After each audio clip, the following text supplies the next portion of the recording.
Hello students, welcome and नमस्कार। स्वागत है आप सभी का हमारे यूट्यूब चैनल में। जल्दी से आप सभी जुड़ जाइए, फिर अपने स्टार्ट करते हैं क्लास को। देखो स्टूडेंट्स, ये जो सेशन अपने लिए होने वाला है ये बहुत इंपॉर्टेंट सेशन है। चल रहा है लगातार 200 क्वेश्चन अपने कर चुके हैं आज तक की क्लास के अंदर, और आगे नेक्स्ट क्वेश्चन आज अपने करने वाले हैं। और मेरे अनुसार ये जो वीडियोस आपके लिए अपलोड की जा रही है ये बहुत ही ज़्यादा इंपॉर्टेंट है हर एग्ज़ाम की दृष्टि से। जो भी एग्ज़ाम आपके टेक्निकल से रिलेटेड आगे आने वाला है, चाहे वो यूपीपीसीएल है या डीएमआरसी है या कोई भी एग्ज़ाम है जो टेक्निकल हेल्पर जैसा एग्ज़ाम है राजस्थान के अंदर, जो करंट में वैकेंसी भी उसकी आने वाली है, तो सभी के लिए ये जो आपकी टेस्ट सीरीज है ये बहुत अच्छी है। क्योंकि देखो, आप सभी को पता है कि अगर आप लोग कोई चीज़ पढ़ रहे हैं तो जब तक वो चीज़ आपको क्लियर नहीं होगी, अच्छे से आपको नहीं रिमेंबर रहेगी, जब तक आप उससे रिलेटेड कोई प्रैक्टिस सेट नहीं करते हैं। और उसी के अनुसार या उसी को लेकर हम आपके लिए ये प्रैक्टिस सेट जो है डेली लेके आ रहे हैं, ताकि आप लोग जो हैं वो टॉपिक के साथ साथ उससे बनने वाले क्वेश्चन जो हैं, यानी क्वेश्चन अपने क्यों पढ़ते हैं। देखो, क्वेश्चन अपने इसलिए पढ़ते हैं ताकि क्वेश्चन पढ़ने से एक तो आपको ये आइडिया हो जाता है कि किस तरीके के क्वेश्चन एग्जाम में आते हैं, दूसरा आपको लैंग्वेज पढ़ने में आसानी हो जाती है। क्योंकि अगर आप बार बार उसी लैंग्वेज को एग्जाम में पढ़ते जाएंगे तो आप उस लैंग्वेज के अकॉर्डिंग जो है उसके शब्दों को समझना शुरू कर देंगे। क्योंकि एग्जाम में जो मैं आपको लैंग्वेज करा रहा हूँ, एज इट इज़ लैंग्वेज में क्वेश्चन आते हैं। जो काफ़ी बच्चों की ये प्रॉब्लम रहती है कि एग्जाम के अंदर सर हमें लैंग्वेज समझ नहीं आती, क्योंकि वो जो लैंग्वेज है वो प्योर निम्मी है, प्योर शुद्ध हिंदी में वो लैंग्वेज होती है। और आईटीआई बच्चों का स्टैंडर्ड इतना ज़्यादा नहीं होता कि वो इंग्लिश को भी बहुत अच्छे तरीके से समझ पाए। बहुत से बच्चे ऐसे होते हैं जो इंग्लिश को अच्छा समझते हैं। मैं ये नहीं कह रहा कि सभी बच्चे एक जैसे होते हैं, लेकिन कुछ बच्चे ऐसे होते हैं जिनको इंग्लिश काफ़ी अच्छा समझ में नहीं आता है। तो आप जल्दी से क्लास को जो है वो लाइक कर दीजिए, शेयर कर दीजिए, और जिन बच्चों ने अभी तक सब्सक्राइब नहीं किया है वो अपने चैनल को सब्सक्राइब कीजिए और बेल आइकन प्रेस कीजिए, ताकि आप लोगों को आगे आने वाली जितनी भी वीडियोस हैं उनके नोटिफिकेशन जो है वो मिल सके। देखो स्टूडेंट्स, क्वेश्चन अपने क्यों करते हैं आप सभी को पता है। क्वेश्चन इसलिए किए जाते हैं ताकि आपका वो टॉपिक जो है वो क्लियर हो जाए, प्लस आपके जो टॉपिक नहीं हो पाए हैं वो भी क्वेश्चनों से आपके जो हैं वो क्लियर हो जाते हैं। फिर आपको लैंग्वेज का आइडिया हो जाता है कि किस प्रकार की लैंग्वेज जो है वो एग्ज़ाम में आजकल पूछी जा रही है। ठीक है, तो सभी बच्चे जो हैं ज़ोर से एक बार क्लास को लाइक कर दीजिए, और जो बच्चे लाइक आ चुके हैं वो बच्चे क्लास को थम्स अप करें, और जितने लाइव हैं उतने बच्चे क्लास को लाइक कीजिए। अपने स्टार्ट करते हैं आज के सेशन को। सबसे पहला क्वेश्चन आपके सामने है। क्वेश्चन है परिपथ की कुल संधारित्र। देखो यहाँ ये रहेगा कुल धारिता क्या होगी, संधारिता नहीं होता है, धारिता क्या होगी आपको बताना है। ये सर्किट आपके सामने है। 30 माइक्रोफेरेड, 10 माइक्रोफेरेड और फिर 30 माइक्रोफेरेड के कैपेसिटर जो हैं वो आपके पैरेलल में कनेक्टेड, सीरीज में कनेक्टेड है। तो आपको कुल जो धारिता है वो बतानी है। ऑप्शन ए है आपके पास में यहाँ 0.16 माइक्रोफेरेड, 6 माइक्रोफेरेड, 30 माइक्रोफेरेड या 70 माइक्रोफेरेड। तो जल्दी से स्टूडेंट्स अपना आंसर दें। 10 सेकंड का टाइम आपको मिलने वाला है, हमेशा की तरह जितना आपको मिलता है, लेकिन इस क्वेश्चन के लिए टाइम मुझे लगता है आपको थोड़ा ज़्यादा देना पड़ेगा, क्योंकि ये क्वेश्चन थोड़ा कॉम्प्लिकेटेड है, कैलकुलेशन इसमें ज़्यादा होने वाली है। तो जल्दी से आप सभी बच्चे अपना आंसर देंगे कि परिपथ की कुल धारिता जो है उसकी गणना करनी है आपको। जल्दी से आप सभी बच्चे आंसर दें। तो स्टूडेंट्स जल्दी से अपने आंसर कीजिए फटाफट। जिन बच्चों से ये नहीं हुआ वो अवेट कीजिए आंसर का, और जिनसे हो गया वो अपना आंसर दीजिए, और फिर मैं इसको सॉल्व करा देता हूँ किस तरीके से ये क्वेश्चन होने वाला है। देखो, आप किसी भी एमसीक्यू की सीरीज़ को अगर कंप्लीट करते हैं तो आपको टॉपिक तो समझ में आता ही है, प्लस मैं आपको उस टॉपिक से रिलेटेड 2-4 बातें एक्स्ट्रा भी बता देता हूँ, जिससे कि आपका नॉलेज और बढ़ जाता है। इसलिए आपको ये टेस्ट सीरीज करवाई जा रही है। तो देखते हैं अपने ये क्वेश्चन किस प्रकार से सॉल्व होता है स्टूडेंट्स। तो देखो, क्वेश्चन को सॉल्व करने के लिए अपने देख लेते हैं थोड़ा सा कैसे ये सॉल्व होगा क्वेश्चन आपका। देखो स्टूडेंट्स, सभी को पहले ये पता होना चाहिए कि कैपेसिटर अगर सीरीज में कनेक्टेड है तो इनका फॉर्मूला कौन सा होगा। देखो, सीरीज में कनेक्टेड है तो आप फॉर्मूला यूज करोगे 1/C1 plus 1/C2 plus 1/C3। क्योंकि कैपेसिटर जब सीरीज में जुड़ते हैं तो उनकी कैपेसिटेंस का मान घटता है, ना कि बढ़ता है, और पैरेलल में जुड़ते हैं तो कैपेसिटेंस का मान जो है वो बढ़ता है। आपके सामने ये जो सर्किट का टाइप है ये सीरीज कनेक्टेड है, और सीरीज कनेक्टेड को अपने सोल्व किस तरीके से करेंगे। तो आप देखो स्टूडेंट्स, आपके सामने एक सिंपल फॉर्मूला है। इस फॉर्मूले से आप इसको सॉल्व करते हैं तो कैसे होगा। देखो, क्वेश्चन मैं डिटेल से कंप्लीट बता देता हूं, आप सभी को पता है। तो इस क्वेश्चन को जब अपने करेंगे तो कैलकुलेशन करने के बाद में आपका ऊपर जो बन जाएगा वो देखो स्टूडेंट क्या बन जाएगा, 30 × 10 इंटू 30, पीछे मैंने फॉर्मूला बताया था कौन सा होगा, और बटे में आ जाएगा टोटल 1500। जब इसको कंप्लीटली अपने सॉल्व करते हैं तो 1 0 से ये कट गई, ये हो गया, और ये देखो यहाँ से ये कैंसिल आउट हो जाएगा तो 5 बच जाएगा, और यहाँ से ये कैंसिल आउट हो जाएगा तो 6। तो यानी कि इसका जो सही उत्तर आ जाएगा वो 6 माइक्रोफेरेड आ जाएगा, यानी कि बी उत्तर सही हो जाएगा क्वेश्चन नंबर 6 के लिए। बी उत्तर क्वेश्चन नंबर 6 के लिए सही, सॉरी क्वेश्चन नंबर 1 के लिए बी उत्तर सही हो जाएगा। नेक्स्ट आपके पास में है question number 2, what is the unit of capacitance. जल्दी से आप आंसर देंगे, 10 सेकंड का टाइम है इस क्वेश्चन के लिए आपके पास। What is the unit of capacitance, धारिता की इकाई क्या होती है। महो, हेनरी, फेराड या कुलाम। महो, हेनरी, फेराड या कुलाम। महो, हेनरी, फेराड या कुलाम। जल्दी से सही उत्तर का चयन करें सारे बच्चे। देखो स्टूडेंट्स, महो, मैं ये हर एक ऑप्शन को आपको क्लियर करते जाता हूं, आप लोगों को और चारों ऑप्शन भी समझ में आ जाएंगे और सही उत्तर का चयन भी आपके सामने हो जाएगा। तो देखो महो जो होता है आप सभी को पता है, ये महो जो है ये चालकता का मात्रक होता है, कंडक्टेंस। हेनरी जो होता है ये प्रेरकत्व का मात्रक होता है, और कुलाम जो होता है ये आवेश का मात्रक होता है। तो आपकी जो धारिता बच गई उसका मात्रक जो क्या हो गया, वो फैरड होता है, कैपेसिटेंस। यानी कैपेसिटेंस की जो मात्रक होता है वो फैरड होता है, इसको कैपिटल एफ से शो किया जाता है, आप सभी को पता है। तो क्वेश्चन नंबर 3 जो है यहाँ पर उसका सही उत्तर हो जाएगा फैरड, यानी कि सी। नेक्स्ट आपके पास में है क्वेश्चन नंबर 3। अब है क्वेश्चन नंबर 2 आपने पहले किया था। तो क्वेश्चन नंबर 3 आप पढ़ेंगे कि क्वेश्चन नंबर 3 आपको बोल रहा है, देखो स्टूडेंट ये 3 आपके सामने है क्वेश्चन नंबर, ये रहा। तो 3 नंबर क्वेश्चन है, what is the capacitance value of capacitor then require 0.5 coulomb to charge to 35 volt. एक संधारित्र की धारिता का मान क्या होगा यदि 35 वोल्ट के लिए 0.5 कूलम आवेश की आवश्यकता होती है। तो जल्दी से आप इसका आंसर देंगे, बच्चों। ए बी सी डी में से क्या सही उत्तर होगा आप लोगों को देना है। धारिता आपको ज्ञात करनी है, तो आपके पास धारिता नहीं, सॉरी, आपको आवेश का मान ज्ञात करना है।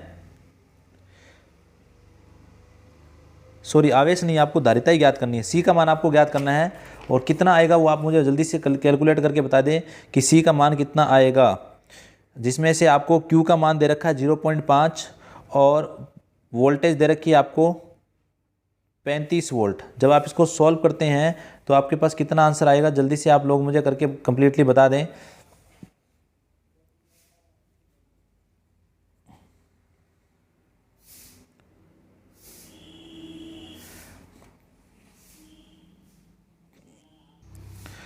तो स्टूडेंट्स, ये जो आपके सामने है इसका आंसर जो आएगा वो आपके पास किस प्रकार आएगा देख लीजिए, आप मैं बता देता हूँ। उत्तर जो आएगा इसका वो कैसे आएगा, 1 मिनट अपने देख लेते हैं सही उत्तर क्या होगा। तो स्टूडेंट्स देखो, आपके सामने जो फॉर्मूला होता है C बराबर होता है Q अपॉन में V। ये फॉर्मूला सभी को पता है, C बराबर Q अपॉन में V। Q की जो वैल्यू है वो आपके पास है 0.5 और V की वैल्यू जो है वो आपके पास है 35। जब आप इसको कंप्लीट करेंगे तो आपका आंसर जो आएगा वो आएगा 0.014 इसका आंसर आएगा, यानी कि ए उत्तर इसका सही हो जाएगा। 0.014 फैरड जो है इसके लिए सही आंसर आएगा, क्वेश्चन नंबर जो आपका 3 है। नेक्स्ट है आपके पास क्वेश्चन नंबर 4, संधारित्रों के मान को कैसे कम किया जा सकता है। क्वेश्चन नंबर 4 है, how to value of capacitance can be decrease. संधारित्र के मान को या धारिता के मान को कैसे कम किया जा सकता है। ऑप्शन ए है प्लेट के क्षेत्रफल को बढ़ाकर, प्लेटों के प्रतिरोध को बढ़ाकर, या प्लेटों के मध्य की दूरी को बढ़ाकर, या उच्च परावैद्युतांक नियतांक का उपयोग करके। जल्दी से आप लोग सभी जो हैं 4 नंबर का उत्तर दें, फिर मैं आपको कंप्लीटली रीजन के साथ बताऊंगा कि ये जो रीजन होता है जिसके कारण कैपेसिटेंस जो होती है वो घट सकती है या बढ़ सकती है। तो ए और बी और सी और डी में से सही उत्तर जो है सभी पहले अपना आंसर देंगे। जिन बच्चों का आंसर पता नहीं है या जिनको थोड़ा बहुत पता है वो आंसर जरूर दें, जिनको बिल्कुल नहीं पता वो शांति से 2 मिनट बैठें, फिर अपने इसकी कंप्लीटली देखेंगे कि धारिता जो होती है वो किन किन बातों पर निर्भर करती है। तो टाइम हो गया स्टूडेंट्स, जल्दी से जिन बच्चों ने आंसर दे दिया है वो बहुत अच्छी बात है, जिन्होंने नहीं दिया वो यहाँ देखेंगे। देखो, आप सभी को पता है कि किसी भी संधारित्र की जो धारिता C होती है वो डिपेंड करती है म्यू A अपॉन में D। ये आपका एक फॉर्मूला होता है, म्यू R भी आप इसको ले सकते हो, रिलेटिव परमिटिविटी इसको कहते हैं। तो म्यू R A अपॉन में D, जहां पर A देखो क्या है, A है एरिया ऑफ कंडक्टेंस प्लेट, यानी चालक परत जो होती है या चालक प्लेट जो होती है उसका क्षेत्रफल है एरिया। यानी एरिया बढ़ाने पर जो आपकी धारिता है वो बढ़ती है, दूरी बढ़ाने पर अगर दो प्लेटों के बीच, आपको पता है कैपेसिटर जो है वो इस प्रकार से बनता है, ये दो प्लेटें आपके पास में, इन दोनों प्लेटों के बीच की जो दूरी है ये d है, और ये प्लेट है आपके पास, इनका क्षेत्रफल a है, और इनके बीच में जो है इस प्रकार यहाँ पर एक कुचालक माध्यम भरा होता है जो कि आप म्यू आर से शो करते हैं। तो अब आप क्या कहेंगे कि c समानुपाती होता है a के और व्युत्क्रमानुपाती होता है d के। तो एरिया से तो बढ़ेगी, एरिया बढ़ाने पर तो बढ़ती है, परावृत्तांक सामर्थ्य बढ़ाने पर भी धारिता बढ़ती है, लेकिन दूरी बढ़ाने पर धारिता का मान घटता है। तो सही उत्तर क्या होगा? देखो स्टूडेंट्स, यहाँ पर आपको धारिता के मान को कम करना है, तो कम करने के लिए आप प्लेटों के मध्य की दूरी को क्या करेंगे? बढ़ाएंगे। तो सी उत्तर इसका सही हो जाएगा कि प्लेटों के बीच की दूरी को बढ़ाया जाता है धारिता को कम करने के लिए। ठीक है, तो ये सारे उत्तरों में से आपका सी उत्तर जो है वो बिल्कुल सही हो जाएगा क्वेश्चन नंबर 4 के लिए। नेक्स्ट है आपके पास क्वेश्चन नंबर 5। आप देखो क्वेश्चन नंबर 5 को सारे देखेंगे।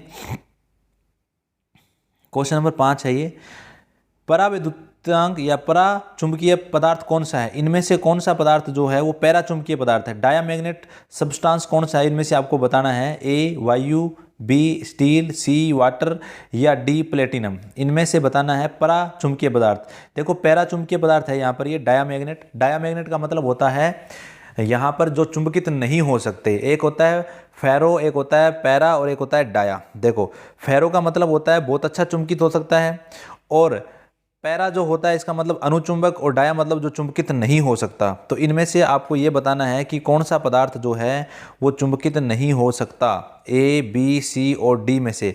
प्रश्न नंबर 5 का सही उत्तर देंगे सारे बच्चे। तो जिन बच्चों ने क्वेश्चन नंबर 5 का आंसर दिया है वाटर यानी सी ऑप्शन, वो बिल्कुल सही उत्तर है। देखो ए जो होता है वो अनुचुंबक होता है, यहाँ पर थोड़ा सा मिस्टेक है, मैं आपको बताता हूँ। डायामैग्नेट जो होते हैं उनको प्रतिचुंबकीय बोलते हैं। यहाँ देखो हिंदी में पराचुंबकीय लिखा है और इंग्लिश में डायामैग्नेट लिखा है। डायामैग्नेट को हिंदी में बोलते हैं प्रतिचुंबकीय। हिंदी में क्या बोला जाता है? प्रतिचुंबकीय। और जो पैरामैग्नेट होते हैं उनको बोला जाता है हिंदी इंग्लिश के अंदर इनको बोलते हैं पैरामैग्नेट, यानी कि पराचुंबकीय पदार्थ। देखो तो इसलिए आपको ध्यान रखना है, डायामैग्नेट को प्रतिचुंबकीय पदार्थ भी कहा जाता है इंग्लिश के अंदर, और हिंदी के अंदर प्रतिचुंबकीय, इंग्लिश में डायामैग्नेट। और जल ऐसा पदार्थ है जो डायामैग्नेट की तरह व्यवहार करता है, इसलिए आपका जो उत्तर है वो क्या सही हो जाएगा? सी उत्तर बिल्कुल सही हो जाएगा क्वेश्चन नंबर 5 के लिए। नेक्स्ट है आपके पास क्वेश्चन नंबर 6 को देखेंगे आप लोग सभी। क्वेश्चन नंबर 6 आपके सामने है स्क्रीन पर। तो क्वेश्चन नंबर 6 देखो students, which factor affect the polarity of the electromagnets? कौन सा कारक विद्युत चुंबकीय या विद्युत चुंबक की ध्रुवता को प्रभावित करता है? कुंडली की लंबाई, धारा की दिशा, धारा की शक्ति या चुंबकीय क्षेत्र की शक्ति? जल्दी से बताओ कि इनमें से कौन सा चुंबकीय क्षेत्र की ध्रुवता को प्रभावित करता है, यानी कि चुंबकीय क्षेत्र की ध्रुवता कब बदल जाएगी? इनमें से कौन सी राशि को बदलें जिससे कि चुंबकीय क्षेत्र की ध्रुवता बदल जाए? ए बी सी डी, यानी कुंडली की लंबाई से या धारा की दिशा से या धारा की शक्ति यानी करंट की स्ट्रेंथ है या चुंबकीय क्षेत्र की स्थिति से? जल्दी से बताओ स्टूडेंट्स। 10 सेकंड का इसलिए आपको आंसर 10 सेकंड का टाइम आपको इस क्वेश्चन के लिए मिलने वाला है। बहुत अच्छा प्रश्न है ये, और ज़्यादा टफ भी नहीं है, बहुत आसान भी है ये प्रश्न साथ में। तो देखो इसका सही उत्तर क्या होगा स्टूडेंट्स, मैं आपको बता देता हूँ।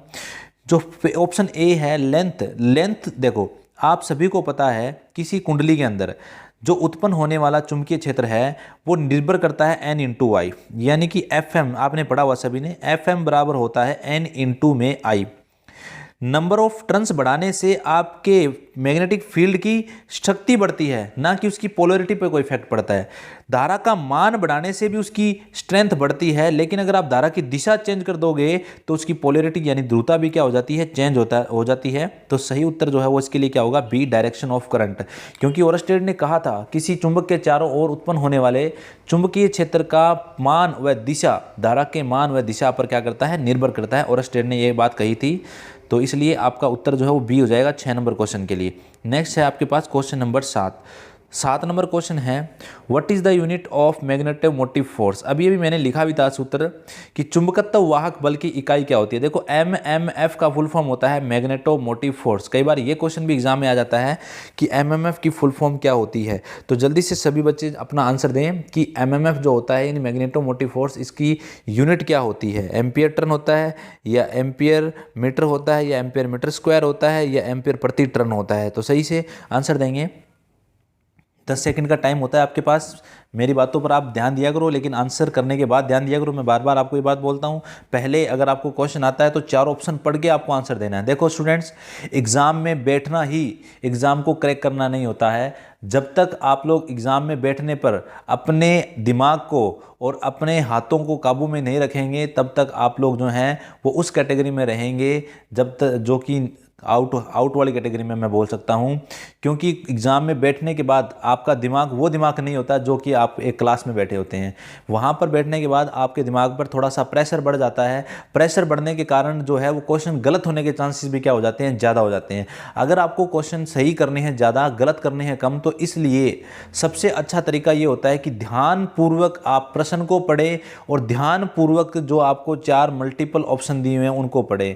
फिर ध्यानपूर्वक पढ़ने के बाद में जो सही उत्तर आपको 100% सही लग रहा है उसका चयन करें। 2 में कंफ्यूजन है, 3 में कंफ्यूजन है, ऐसा ऑप्शन आना ही नहीं चाहिए। क्योंकि जब 2-3 कंफ्यूजन की बात आती है तो बच्चे तुक्का लगाने की सोचते हैं, और जब तुक्का लग गया तो इसका मतलब ये समझ लिया करो कि आपका वो प्रश्न गलत है। मैं मानता हूं जो बच्चा कहता है कि इसमें तुक्का लगाया तो वो उसका गलत है, भले ही सही हो जाए वो। अगर आप 10 में तुक्का लगाते हो, 4 आपके सही होते हैं, तो आप माइनस में जा रहे हो, उसमें कोई बड़ी बात नहीं है, कोई उसमें आपने कोई अच्छा नहीं किया। इसलिए तुक्का आपको नहीं लगाना है। 4 ऑप्शन ध्यान से पढ़ने हैं। इस प्रश्न के लिए सही उत्तर जल्दी से आप दीजिए। क्वेश्चन नंबर जो 7 है उसका सही उत्तर देखो क्या होगा। अभी मैंने आपको बताया था एम्पेयर इंटू टर्न, यानी कि FM जो होता है, MMF जो होता है उसको N इंटू I से लिया जाता है, यानी एम्पेयर इंटू टर्न इसका यूनिट होता है। फिर एक नेक्स्ट क्वेश्चन नंबर 8 देखो। क्वेश्चन नंबर 8 है, यदि 3 प्रेरकत्व L1, L2 और L3 श्रृंखला में जुड़े हो तो कुल प्रेरकत्व का मान क्या होगा।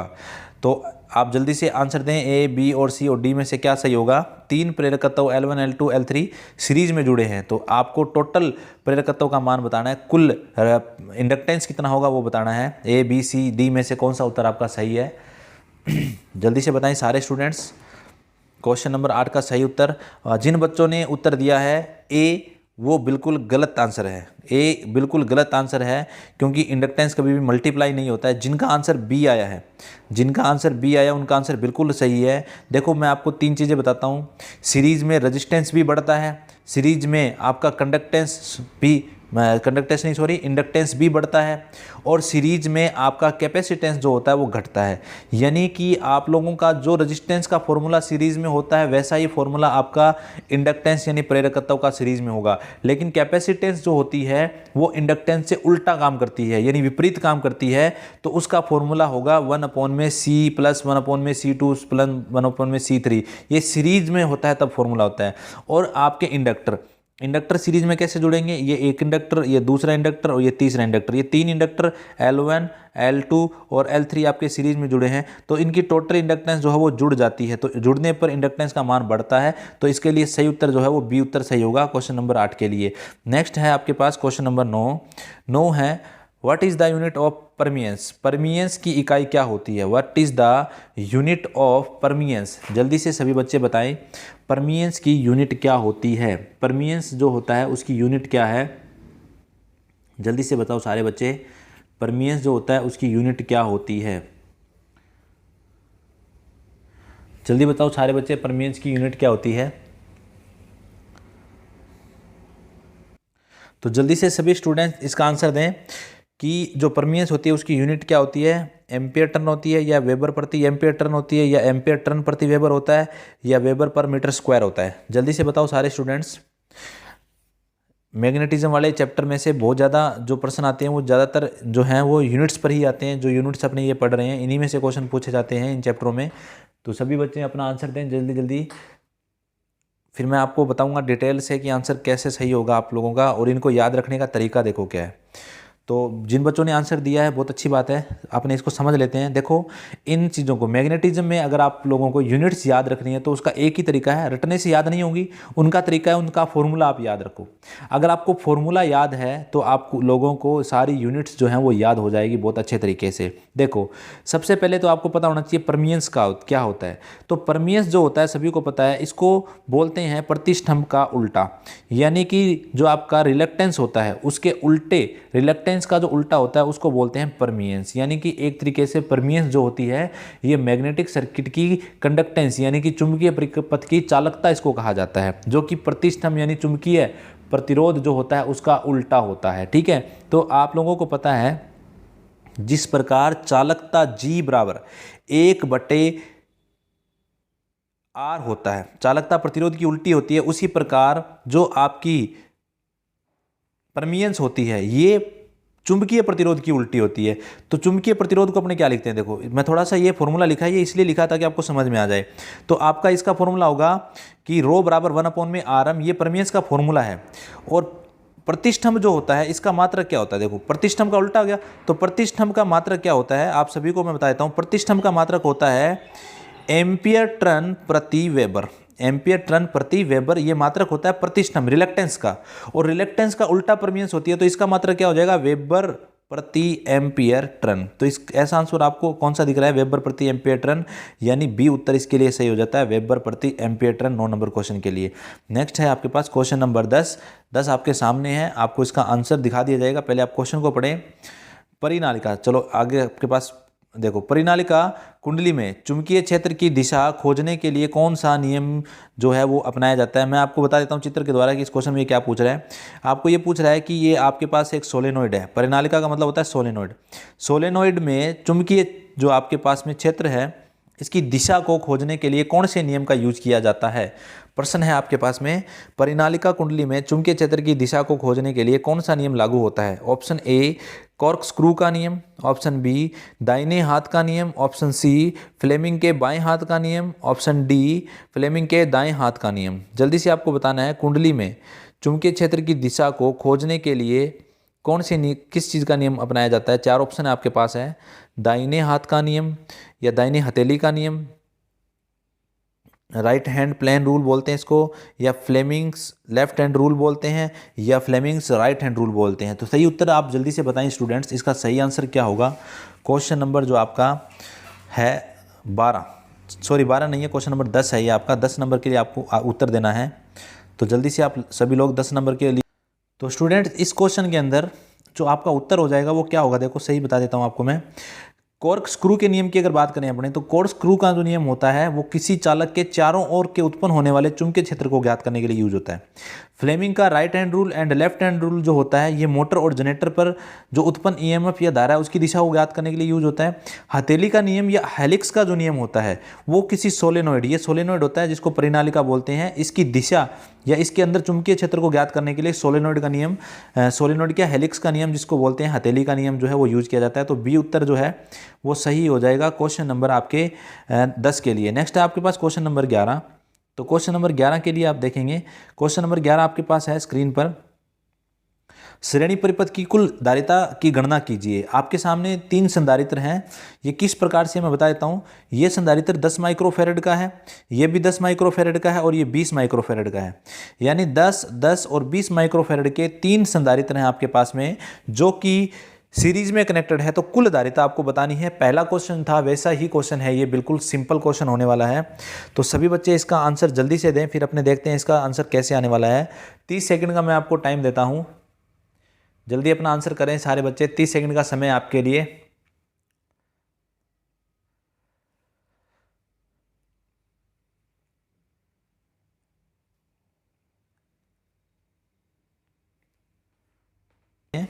तीस सेकंड का आपका टाइम समाप्त हो चुका है। तो इस क्वेश्चन को आप कैसे सोल्व करेंगे।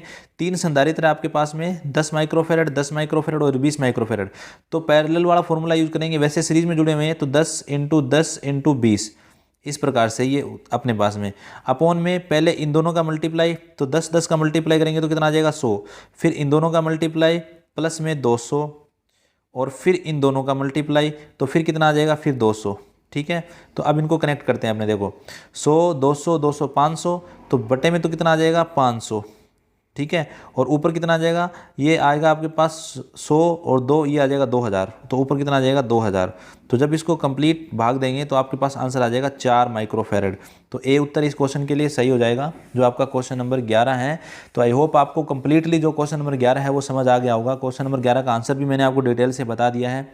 नेक्स्ट है आपके पास क्वेश्चन नंबर 12। क्वेश्चन नंबर 12 को पहले आप ध्यानपूर्वक पढ़ेंगे।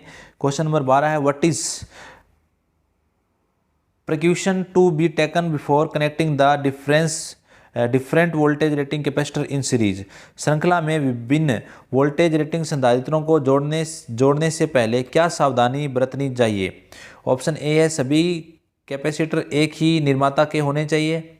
बी, प्रत्येक कैपेसिटर वोल्टेज ड्रॉप उसकी वोल्टेज रेटिंग से कम होनी चाहिए। सी, कुल कैपेसिटेंस का मान संधारित्रों के निम्नतम मान से कम होना चाहिए। प्रत्येक संधारित्र का ब्रेकडाउन वोल्टेज समान होना चाहिए। जल्दी से आप लोग सभी लोग जो हैं वो 12 नंबर का उत्तर देंगे। इसके लिए आपको 10 सेकंड का टाइम मिलेगा। ऑप्शन थोड़े बड़े हैं इसलिए 20 सेकंड का टाइम मैं आपको इस क्वेश्चन के लिए देता हूं। जल्दी से आप सभी अपना आंसर दें कि आपके लिए इसका आंसर क्या होगा, क्वेश्चन नंबर 12 का सही उत्तर क्या होगा। जल्दी से जो बच्चे आंसर दे रहे हैं बहुत अच्छी बात है, प्रयास कर रहे हैं। देखो स्टूडेंट्स, ये जो हम आपके लिए ये अपनों ने जो सीरीज चलाई है ये स्टूडेंट्स के लिए ये हम आपके लिए लगातार मेहनत कर रहे हैं। तो आप लोगों का फ़र्ज़ बनता है कि आप लोग जो है अपने इस यूट्यूब चैनल को ए क्लास स्टडी को प्रमोट कीजिए ज़्यादा से ज़्यादा। और जब अपने इस लायक हो जाएंगे कि लाइव क्लासेस ली जा सके तो आपके लिए सबसे पहले लाइव क्लासेस जो है वो प्रोवाइड करा दी जाएगी। तो इसलिए जल्दी से आप जो क्लास आप इसको प्रमोट कर दीजिए। जल्दी से आप लोग जो हैं आंसर दीजिए सभी स्टूडेंट्स।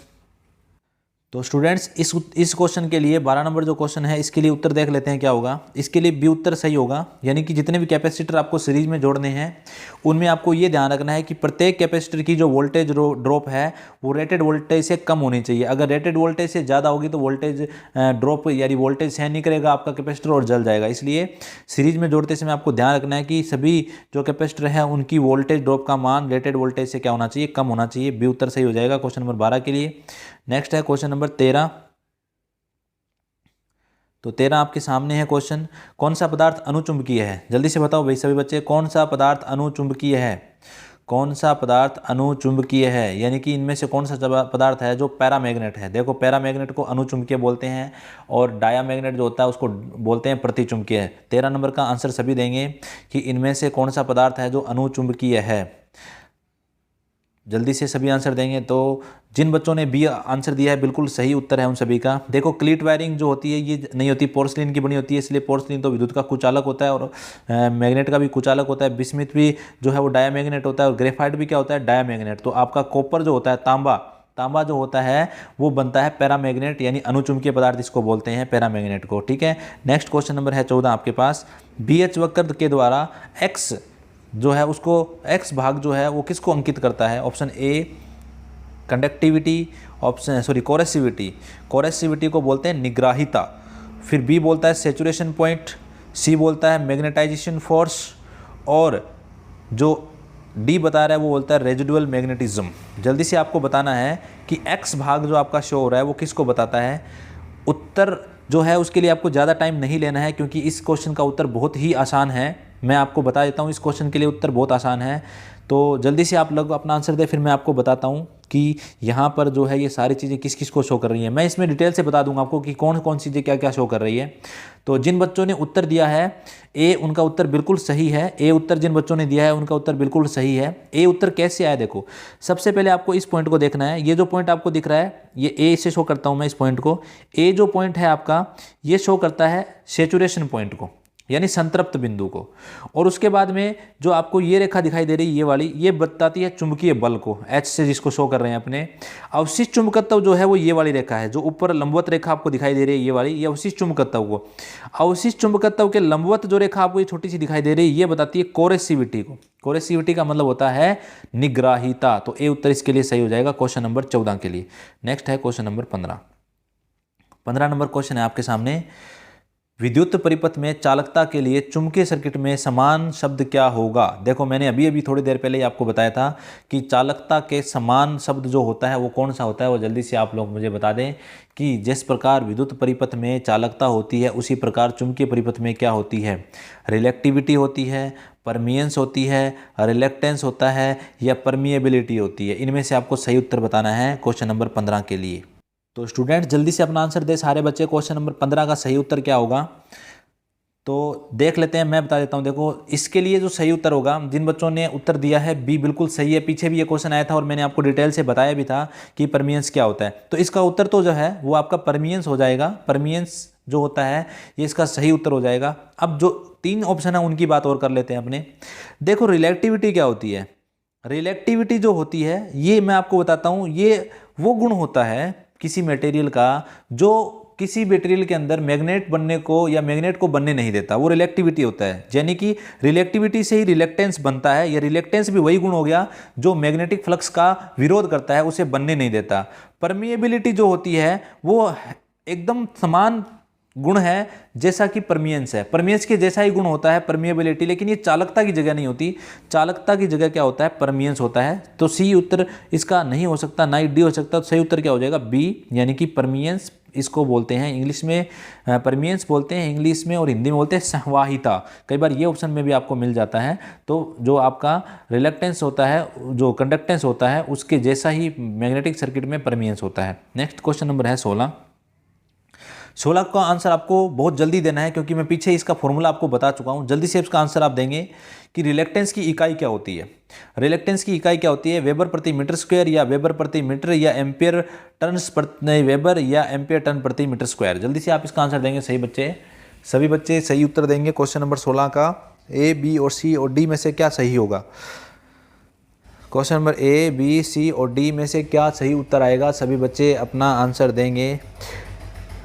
कुछ बच्चे अगर बोलने की स्पीड मेरी ज़्यादा है तो मुझे कमेंट में बताएं कि स्पीड ज़्यादा है, तो मैं आगे से जो है वो स्पीड को कम कर लूँगा। मुझे लग रहा है कि मुझे खुद को भी महसूस हो रहा है कि मैं बहुत ज़्यादा स्पीड से क्वेश्चन जो है वो आपको सॉल्व करवा रहा हूँ। स्पीड से कराने का मोटिव ये होता है कि क्लास लंबी बहुत चली जाती है, इसलिए मैं आपको स्पीड से सॉल्व करा देता हूँ। और फिर जब मैं पढ़ाने लग जाता हूँ तो मेरे को खुद को भी नहीं पता चलता कि मैं किस स्पीड से पढ़ा रहा हूँ। मुझे ऐसे लगता है कि बच्चों को बहुत अच्छा समझ में आ रहा है। अगर आपको समझ आ रहा है तो आप थम्स अप कर दीजिए, ताकि मुझे ऐसा लगे वास्तव में बच्चों को समझ आ रहा है। और नहीं समझ में आ रहा तो भी आप कमेंट कीजिए, ताकि मैं स्पीड को थोड़ा स्लो कर सकूँ। तो जल्दी से आप लोग इसका आंसर दें क्वेश्चन नंबर 16 का। देखो स्टूडेंट्स, आपको सही और गलत दोनों का पता होना चाहिए। सबसे पहले बात करते हैं ऑप्शन ए की। ऑप्शन ए वेबर प्रति मीटर स्क्वायर। ऑप्शन ए जो है वो वेबर प्रति मीटर स्क्वायर है, जो कि किसका मात्रक होता है? ये होता है फ्लक्स घनत्व का मात्रक। फिर दूसरा, वेबर प्रति मीटर किसी का उत्तर होता ही नहीं है। वेबर प्रति मीटर कोई भी किसी चीज़ का जो है वो मात्रक नहीं है, ना ही एम्पियर प्रति टन या एम्पियर टन प्रति मीटर स्क्वायर किसी चीज़ का मात्रक होता है। तो आपके पास में सिर्फ एक ही ऑप्शन बचता है, जो कि आपका सही उत्तर है सी आंसर इसका सही हो जाएगा, एम्पियर टन प्रति वेबर। इसका देखो मैं सूत्र बताता हूँ क्या होता है। सूत्र होता है इसका कि आपका जो रिलेक्टेंस होता है इसको आर से शो करते हैं, आर एम से। तो आर एम बराबर होता है एन आई अपॉन में 5, एन आई अपॉन में 5। एन नंबर ऑफ टर्न यानी एम्पियर टन प्रति वेबर, इसका सही उत्तर हो जाएगा, जो आपका सी उत्तर है। तो सही उत्तर क्या हो जाएगा? सी, क्वेश्चन नंबर 16 के लिए। नेक्स्ट है क्वेश्चन नंबर 17। नेक्स्ट है आपके पास क्वेश्चन नंबर 17। तो देखो क्वेश्चन नंबर 17 है, यदि विद्युत आवेश Q है और वोल्टेज V है तो धारिता को किससे प्रदर्शित किया जाएगा? अभी मैंने ये फॉर्मूला लिखा था ऊपर। जल्दी से आप लोग इसका आंसर दें। 10 सेकंड मात्र आपको इसके मिलेंगे। 10 सेकंड में इस क्वेश्चन का आंसर आ जाना चाहिए, क्योंकि ये पहले बता भी चुका हूँ मैं। Very good. जिन बच्चों का ए उत्तर है, बहुत अच्छे स्टूडेंट जिन्होंने ए उत्तर दिया है, मज़ा आ गया भाई जिन बच्चे ने ए उत्तर दे दिया, क्योंकि वास्तव में वो बच्चे जो हैं वो क्लास में अपना ध्यान दे रहे हैं। तो ए उत्तर बहुत अच्छा है। सी बराबर मैंने अभी आपको बताया था Q अपॉन में V होता है, क्योंकि Q बराबर होता है CV। इसी से ये बनता है, Q बराबर CV से बनता है, C बराबर Q अपॉन में V। सही उत्तर क्या है? ए उत्तर जिन बच्चों ने क्विकली आंसर दिया वो बहुत अच्छे बच्चे हैं, जो बहुत अच्छा पढ़ रहे हैं। वो बच्चे हैं जो क्विकली अपना आंसर दे रहे हैं। उनका प्रेजेंट माइंड जो है वो बहुत अच्छा है, यानी कि उनका वास्तव में उनका माइंड जो है वो क्लास के अंदर है, तो इसलिए जो है वो सही उत्तर दे रहे हैं। एक चीज़ और आपको मैं बता देता हूँ, जो बच्चे क्लास में आते हैं फिर चले जाते हैं और फिर आधा या 10 मिनट बाद फिर आ जाते हैं फिर चले जाते हैं, वो बच्चे रेगुलरली क्लास अगर नहीं लगा रहे हैं तो क्लास लगाने का कोई मतलब नहीं है। मुझे सिर्फ व्यू बढ़ाने से और वॉच टाइम से ही कोई मतलब नहीं है। मैं चाहता हूं कि व्यू बढ़े, वॉच टाइम भी बढ़े, लेकिन बच्चे जो हैं उनका नॉलेज भी उसके साथ साथ बढ़े, तब मज़ा आता है क्लास लगाने के अंदर। ठीक है, और अगर ऐसा हो तो सभी बच्चे कमेंट दें मुझे कि वास्तव में हमें समझ आ रहा है। और अगर आप लोग कमेंट हम पढ़ते हैं आपके, तो हमारा हौसला ज़्यादा बढ़ता है, तो हम आपके लिए बहुत बेहतर करने का प्रयास करते हैं। नेक्स्ट है क्वेश्चन नंबर 19। तो क्वेश्चन नंबर 19 देखें स्टूडेंट्स, फ्लक्स घनत्व हमेशा चुंबकीय बल से पीछे रहता है, किसको परिभाषित करता है? फ्लक्स घनत्व हमेशा चुंबकीय बल से पीछे रहता है, यह किसको परिभाषित करता है? यानी ये परिभाषा किसकी है? चार ऑप्शन में से ए हिस्टेरिसिस, बी चुंबकीय तीव्रता, सी चुंबकीय प्रेरण, या डी अवशिष्ट चुंबकत्व। जल्दी से उत्तर दें सारे बच्चे। 19 नंबर प्रश्न जो है आपका बहुत अच्छा प्रश्न है ये, और यही प्रश्न जो है इसके कारण जो है मैग्नेट में आप लोग जो हैं ये एक चीज़ ऐसी है जो आप मैग्नेट के अलावा मशीन्स में भी पढ़ते हैं, ट्रांसफार्मर में भी पढ़ते हैं, जनरेटर में भी पढ़ते हैं, बहुत सी जगह पर ये चीज़ आपको पढ़ने को मिलती है। और काफ़ी हद तक मैंने आंसर दे भी दिया है, जिन बच्चों को समझ में आ रहा है उनको पता भी चल रहा है कि इसका आंसर क्या होगा। तो सही उत्तर जो है वो क्या होगा, ए, हिस्ट्रेसिस। हिस्ट्रेसिस का मतलब होता है चुंबकीय क्षेत्र का चुंबकीय बल से पीछे रह जाना, और इसके लिए एक लूप भी बनाया जाता है, आप सभी को पता है। इस प्रकार से एक लूप बनता है जिसको हिस्ट्रेसिस लूप कहा जाता है। और ये हिस्ट्रेसिस लूप बताता है कि जब आप किसी कुंडली को धारा देते हैं तो उसमें जो मैग्नेटिक फील्ड बनता है वो तब तक बनता है जब तक उसका सैचुरेशन पॉइंट नहीं आता, और जब आप धीरे धीरे धारा को कम करेंगे तो आपकी धारा जीरो हो जाती है, पर मैग्नेटिक फील्ड जो है उसमें पीछे रह जाता है। वो किसके रूप में, अवशिष्ट चुंबकत्व के। तो ये नियम क्या है, ये हिस्ट्रेसिस कहलाता है। नेक्स्ट क्वेश्चन है 20 नंबर, चुंबकीय क्षेत्र में रखी गई आसपास की धातु पर क्या प्रभाव पड़ता है। चुंबकीय क्षेत्र में रखी गई आसपास की धातु पर क्या प्रभाव पड़ता है। What is the effect of surrounded metal placed in magnetic field. तो मैग्नेटिक फील्ड जो होता है उसके अंदर अगर कोई धातु रखी है तो उस पर क्या प्रभाव होगा वो आपको बताना है। ऑप्शन ए, हिस्ट्रेसिस इफेक्ट पड़ेगा, या स्किन इफेक्ट होता है, या एडी करंट इफेक्ट पड़ता है, या डाइलेक्ट्रिक स्ट्रेस पड़ता है। जल्दी से आपको बताना है कि अगर चुंबकीय फील्ड में कोई धातु पड़ी है तो उस पर क्या इफेक्ट पड़ेगा। सही उत्तर का चयन करें बच्चे और अपना आंसर दें जल्दी से मुझे।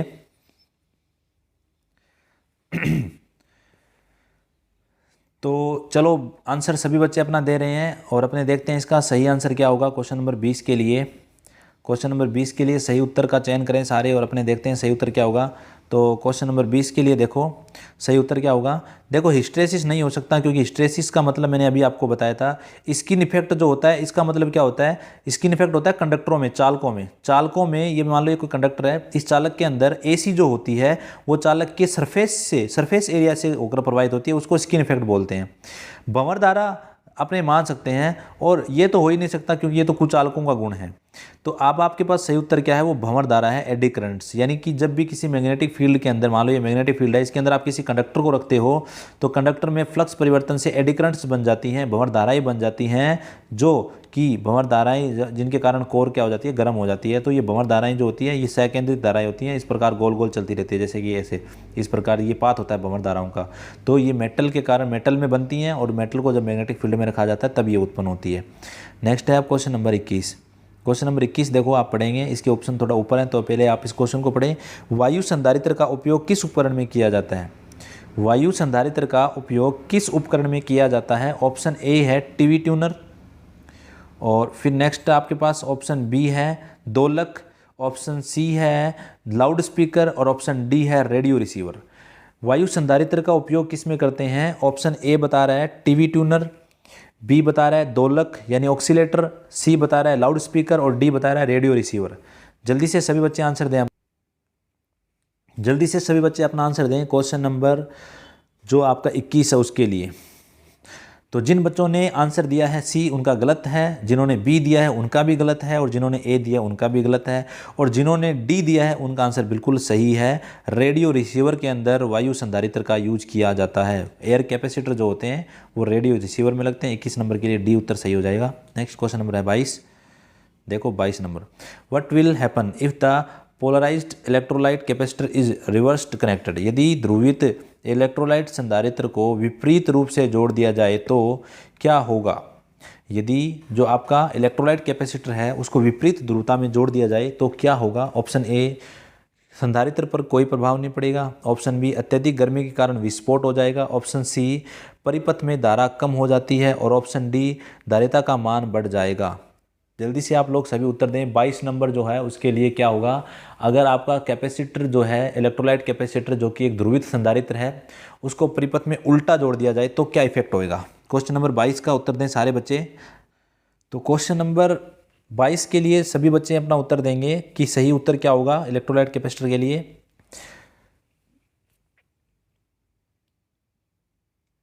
तो क्वेश्चन नंबर 22 का उत्तर मैं बता देता हूँ आप लोगों को क्या उत्तर होगा। देखो क्वेश्चन नंबर जो आपका 22 है उसके लिए सही उत्तर हो जाएगा बी। सही उत्तर क्या होने वाला है, बी होने वाला है। कैसे, देखो बी का मतलब हो गया अगर कैपेसिटर उल्टा जोड़ दिया जाए परिपथ में। मान लो कैपेसिटर को आपने इस प्रकार जोड़ दिया, ये कैपेसिटर है, ठीक है। ये इलेक्ट्रोलाइट कैपेसिटर, तो इसका ये इलेक्ट्रोलाइट कैपेसिटर का जो सिंबल है वो इस प्रकार से होता है, एक पॉजिटिव और एक नेगेटिव। दूसरी तरफ ना आपने इसको सेल के साथ जोड़ दिया, तो आपका पॉजिटिव सिरा जो है ये बैटरी के आपने नेगेटिव सिरे के साथ जोड़ दिया, ये पॉजिटिव।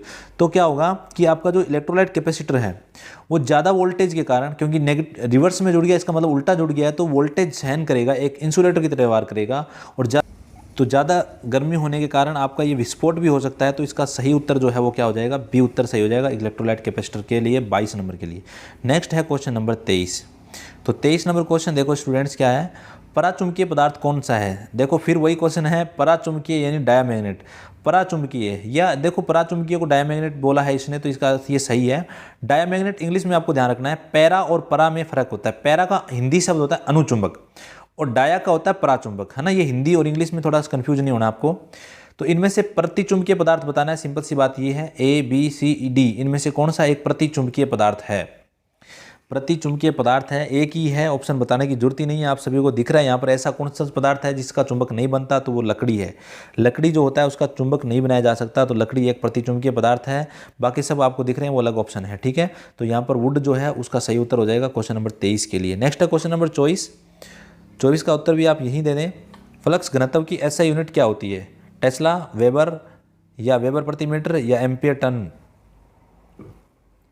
जल्दी से सभी बच्चे आंसर दें। क्वेश्चन नंबर 24 के लिए क्या उत्तर होगा, फ्लक्स घनत्व की एसआई यूनिट क्या होती है, टेस्ला होती है, वेबर होती है, या वेबर पर मीटर होती है, या एम्पियर टन होती है। ए बी सी डी में से क्या उत्तर आपका सही आएगा। तो देखो मैं आपको बताता हूँ सही उत्तर और गलत में चयन कैसे करना है। टेस्ला किसकी यूनिट होती है, ये नहीं होगा, क्योंकि टेस्ला यूनिट होती है फ्लक्स घनत्व की। वेबर प्रति मीटर किसी की यूनिट नहीं होती, एम्पियर टर्न होती है एमएमएफ की यूनिट। तो इसका मात्रक क्या होता है, वेबर। जो आपका फ्लक्स होता है उसको फाई से शो करते हैं, और इसकी यूनिट होती है वेबर, इसको वेबर से शो किया जाता है यूनिट के रूप में। तो आपका 24 नंबर क्वेश्चन है, उसके लिए बी उत्तर सही हो जाएगा।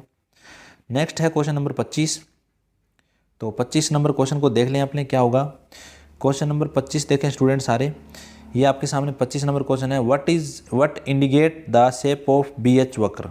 BH वक्र का क्षेत्रफल या लूप जो होता है उसका आकार क्या बताता है आपको, क्या प्रदर्शित करता है। ऑप्शन ए पदार्थ के रिलेक्टेंस को, ऑप्शन बी पदार्थ के क्षेत्र तीव्रता को, ऑप्शन सी पदार्थ की चुंबकीय विशेषता को, ऑप्शन डी चुंबकीय सामग्री की शक्ति खींचना को, यानी कि pulling power of the magnetic material. Option सही जो है उसका चयन करें क्वेश्चन नंबर 25 के लिए। आप लोग जल्दी से आप लोग सही उत्तर का आंसर दें। क्वेश्चन नंबर 25 का उत्तर क्या होगा, तो स्टूडेंट्स बताएं क्वेश्चन नंबर 25 का सही उत्तर क्या होगा।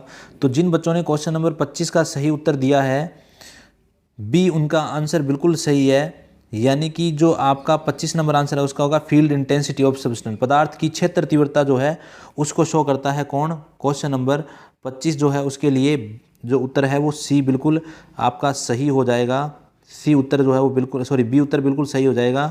यानी पदार्थ की क्षेत्र जो है तीव्रता को प्रदर्शित करता है, BH वक्र जो होता है उसका क्षेत्रफल।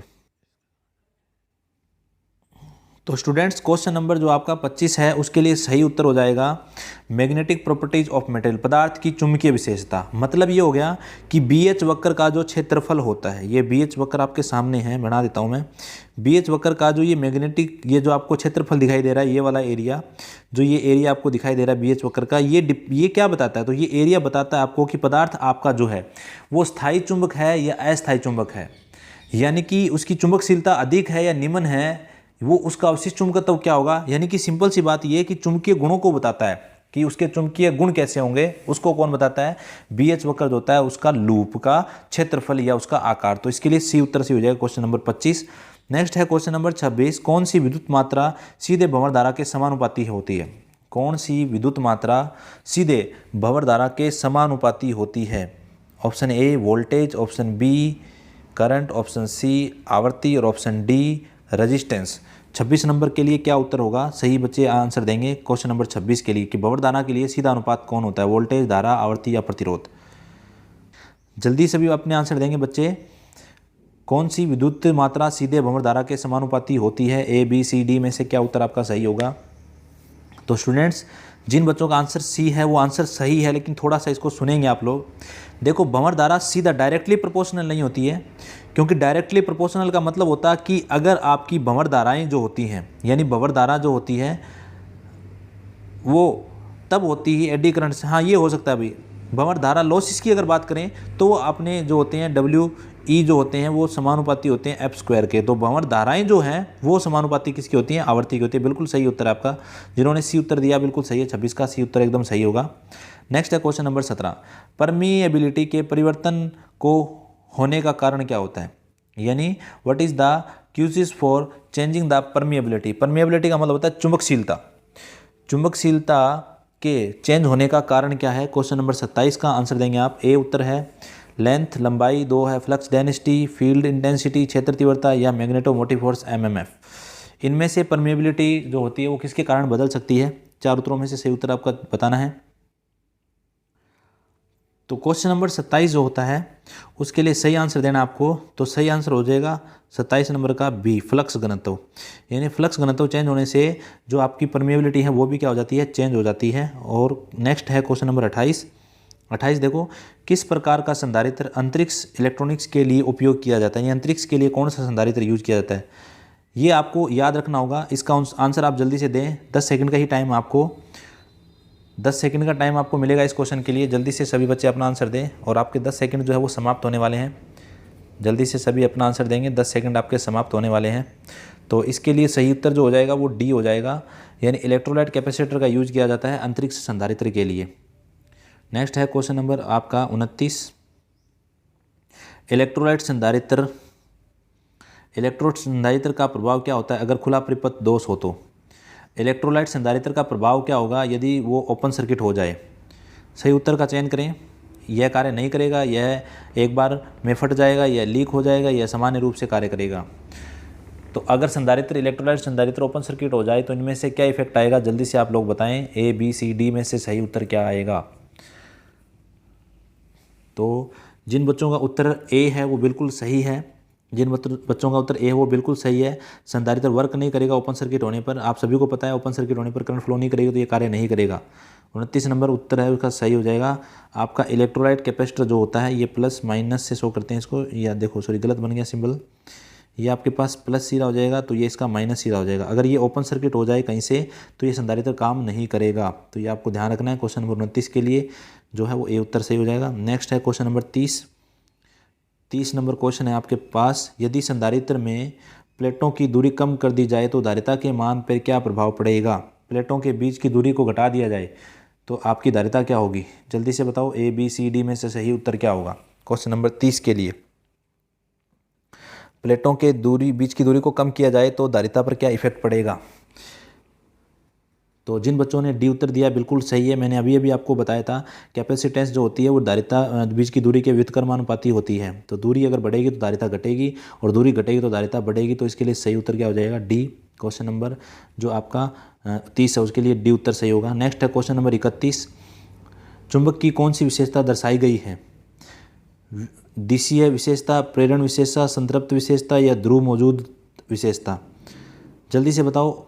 जो आपका क्वेश्चन नंबर 31 है इसमें कौन सी विशेषता बताई गई है चुंबक? तो आपको पता है ये जो मैग्नेट है ये स्वतंत्रता पूर्वक लटकाई गई है और स्वतंत्रता पूर्वक लटकाई गई चुंबक जो है वो सदैव NS दिशा में ठहरती है। तो ये जो व्यवस्था जो है ये बता रही है इसकी डायरेक्शन को, यानी दिशीय व्यवस्था को प्रदर्शित कर रही है। आपको पता है मैग्नेट को लटकाने पर वो सदैव N और S दिशा में ही रुकती है। तो जिस दिशीय व्यवस्था आपको शो हो रहा है इसमें इस डायग्राम के अंदर 31 नंबर क्वेश्चन जो है इसके अंदर। फिर है क्वेश्चन नंबर 32। अनुचुंबकीय पदार्थ कौन सा है? इसमें से आपको बताना है अनुचुंबकीय पदार्थ। तो ऐसा प्रश्न आपको मिले तो इसके लिए सही उत्तर का चयन करें। अणुचुंबकीय पदार्थ कौन सा होता है इनमें से? जल्दी बताओ भाई सभी बच्चे। अणुचुंबकीय पदार्थ कौन सा होता है इनमें से? ए बी सी और डी में से। देखो ये बहुत इंपॉर्टेंट प्रश्न है। इसकी किस दृष्टि से इंपॉर्टेंट है वो भी मैं बता देता हूँ। सब बच्चों को दो चीज़ों में बहुत ज़्यादा कन्फ्यूजन होता है, एक वायु और एक जल के अंदर। जल का ऑप्शन पहले अपने पढ़ चुके हैं, जल प्रतिचुंबकीय होता है। तो वायु क्या होता है? वायु अनुचुंबकीय होता है। ध्यान रखना आपको। वायु, ऑक्सीजन, ये सब क्या होते हैं? ये सब आपके क्या होते हैं? गैसेस, अनुचुंबकीय पदार्थ होते हैं। तो ए आपका उत्तर सही हो जाएगा क्वेश्चन नंबर 32 के लिए। नेक्स्ट है क्वेश्चन नंबर 33। चुंबकीयकरण की किस विधि का उपयोग वाणिज्यिक उद्देश्य हेतु स्थायी चुंबक बनाने में किया जाता है? चुंबकीयकरण की किस विधि का उपयोग वाणिज्यिक उद्देश्य हेतु चुंबकीय बनाने में या चुंबक बनाने में किया जाता है? प्रेरण विधि, एकल स्पर्श, दोहरी स्पर्श, विभाजित विधि। जल्दी से आप इसका आंसर दें। इसमें एक ही विधि है जो बहुत अच्छी है, बाकी सब विधियां जो है वो एक ही विधि के अलग अलग रूप हैं, एकल स्पर्श, दोहरी स्पर्श या विभाजित स्पर्श। सही उत्तर का चयन करें सारे बच्चे। प्रश्न नंबर 33 के लिए सही उत्तर क्या होगा? तो प्रश्न नंबर 33 जो है उसका सही उत्तर जो होने वाला है वो ए है, इंडक्शन मेथड, प्रेरण विधि जो है ये अपनाई जाती है। प्रेरण विधि का मतलब क्या होता है कि एक चुंबकीय कुंडली के पास में दूसरा एक लोहा रख दिया जाता है जिसको मैग्नेट बनाना होता है। तो वाणिज्यिक रूप यानी व्यावसायिक रूप से, कमर्शियल रूप से जो है यही विधि अपनाई जाती है मैग्नेट बनाने के लिए। नेक्स्ट है क्वेश्चन नंबर 34। देखो 34 नंबर क्वेश्चन का सभी बच्चे आंसर देंगे। यदि 34 नंबर क्वेश्चन, यदि घुमावों के बीच की दूरी बढ़ जाती है तो प्रेरण का प्रभाव क्या होगा? देखो घुमावों के बीच की दूरी का अर्थ क्या है, मान लो आपने टर्न लगाए हैं, इनके बीच की दूरी आप बढ़ा दो ऐसे, तो आपका इंडक्शन क्या होगा? घटेगा या बढ़ेगा या शून्य हो जाएगा या समान रहेगा? तो देखो आप सभी को पता है जब आप लोग जो हैं घुमावों के बीच की दूरी को बढ़ाते हो, घुमावों के बीच की दूरी को बढ़ाते हो तो प्रेरण का इफेक्ट क्या हो जाएगा? देखो जल्दी से बताओ सारे बच्चे। क्वेश्चन नंबर जो है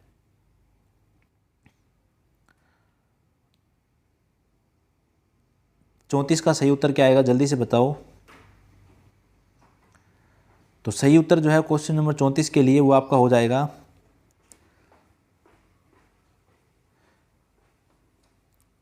what is the effect of inductance if the distance between the turns is increase. Distance को बढ़ा दिया जाए तो आपका जो प्रेरण है वो घट जाएगा, क्योंकि मैग्नेटिक फील्ड के अंदर वायु अंतराल बढ़ जाएगा। ये आपको ध्यान रखना है।